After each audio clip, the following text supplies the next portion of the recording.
చాలా మంది కొబ్బరి రైతులు కొబ్బరి చెట్టు ప్లాంటేషన్ చేశాక దిగుబడి రావట్లేదు, చెట్టు పెరగట్లేదు అనేసి బాధపడుతున్నారనమాట.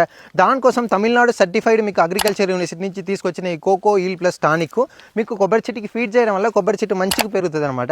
ఎలా అని చెప్తే ఫస్ట్ మీరు ఒక 10 లీటర్స్ ఆఫ్ వాటర్ బకెట్ తీసేసుకొని మన కోకో ఈల్ plus Tamil Nadu agriculture university certified మనకి ఈ టానిక్ని తీసుకొని దీంట్లో వచ్చి మైక్రో న్యూట్రిషన్స్ అంతా ఉంటుంది. సో దీంట్లో మీరు ఒక 50 ml ఆఫ్ మీరు కోకో ఈల్ ప్లస్ని తీసేసుకొని దాని తర్వాత ఆ 5 నుంచి 10 లీటర్స్ వాటర్ బకెట్లో బాగా వేసి దాన్ని మిక్స్ చేసేసుకోవాలన్నమాట.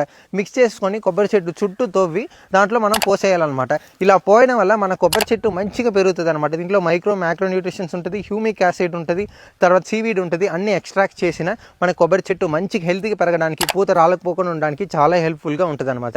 ఇది వచ్చి తమిళనాడు అగ్రికల్చర్ యూనివర్సిటీని సర్టిఫైడ్ చేసుకొని నేను ఈరోజు అమ్ముతాను అనమాట. చాలా తక్కువ ఉంటుంది.